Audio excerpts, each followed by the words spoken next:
محبوب کو چھوڑ کر محب تک رسائی نہیں ہوتی۔ تو لوگوں، جس طرح مصطفیٰ خدا کا محبوب ہے اور مصطفیٰ کے بغیر خدا نہیں ملتا، اب آؤ بار کہے مصطفیٰ سے پوچھتے ہیں، یا رسول اللہ کوئی آپ کا بھی محبوب ہے؟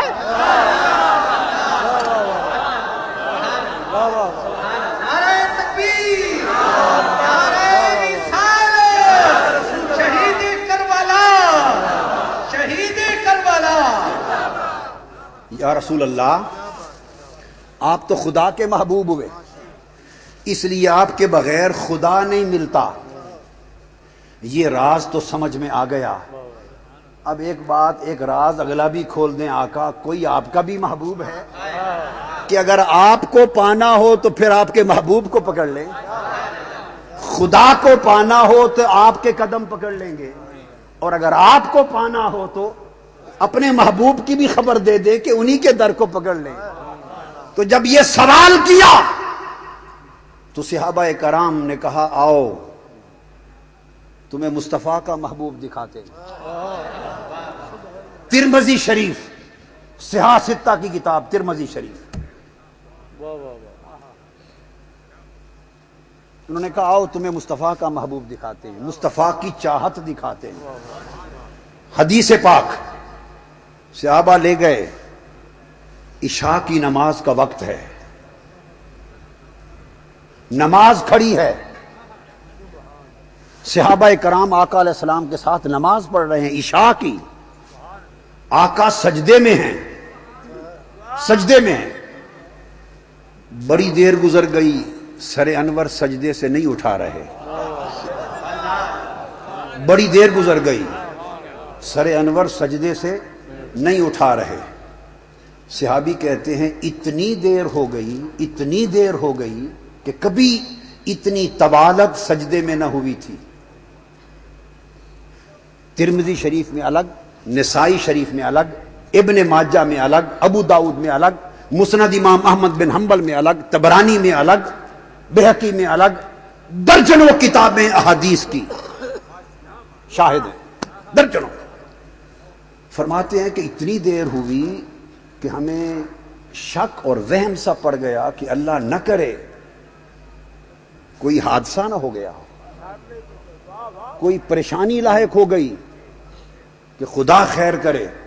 ایک صحابی کہتے ہیں حتیٰ کہ میں نے سجدے سے سر اٹھایا کہ کہیں ایسا نہ ہو کہ آقا اٹھ گئے ہوں اور میں نے آواز نہ سنی ہو۔ سر اٹھایا، اور وہ کہتے ہیں کہ سر اٹھا کے دیکھا تو مصطفیٰ بدستور سجدے میں تھے، سجدے میں تھے، اور میں نے سر اٹھا کے نگاہ پھیر کے دیکھا کہ ماجرا کیا ہے، تو حسین مصطفیٰ کی پشت پر تھے۔ نعرہ تکبیر، نعرہ رسالت، عظمت امام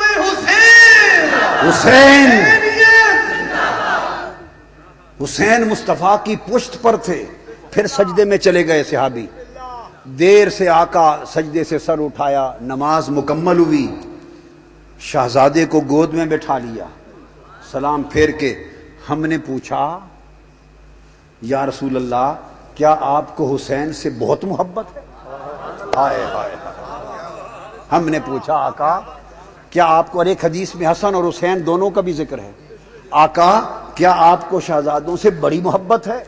اس پر میرے آقا نے فرمایا حسین منی وانا من حسین، من احب حسینا فقد احبنی ومن احبنی فقد احب اللہ ومن احب اللہ ادخلہ اللہ الجنہ ومن ابغض حسینا فقد ابغضنی ومن ابغضنی فقد ابغض اللہ ومن ابغض اللہ ادخلہ اللہ النار۔ فرمایا سنو، تم پوچھتے ہو حسین سے میری محبت ہے، حسین اتنا محبوب ہے کہ حسین مجھ سے ہے، میں حسین سے ہوں، حسین مجھ سے ہے، میں حسین سے ہوں۔ جو حسین سے محبت کرے گا وہ مجھ سے محبت کرے گا، جو مجھ سے محبت کرے گا وہ خدا سے محبت کرے گا، جو خدا سے محبت کرے گا جنت میں جائے گا، جو حسین سے بغض رکھے گا وہ مجھ سے بغض رکھے گا، جو مجھ سے بغض کرے گا خدا سے بغض رکھے گا، جو خدا سے بغض رکھے گا دوزخ میں جائے گا۔ فرمایا حسین میرا اتنا محبوب ہے کہ اگر کسی کو میری محبت چاہیے تو حسین سے محبت کرے۔ مصطفیٰ صلی اللہ علیہ وسلم خدا کے محبوب ہوئے، سو خدا مصطفیٰ کے بغیر نہیں ملتا۔ اور جھنگ والو اللہ کی عزت کی قسم حسین مصطفیٰ کا محبوب ہے، سو مصطفیٰ حسین کے بغیر نہیں ملتا۔ جو چاہے کہ حسن اور حسین کو چھوڑ کر مصطفیٰ کو پالے، ارے مصطفیٰ کی کمری کی قسم، مصطفیٰ کی نبوت اور رسالت کی قسم، خدا کی عزت کی قسم، جو حسن اور حسین کو چھوڑ کر مصطفیٰ کو پانا چاہے مصطفیٰ کی بارگاہ سے وہ رد کر دیا جائے گا، اس لیے کہ حسن اور حسین اور اہل بیت کے بغیر نہ مصطفیٰ ملتا ہے نہ خدا ملتا ہے۔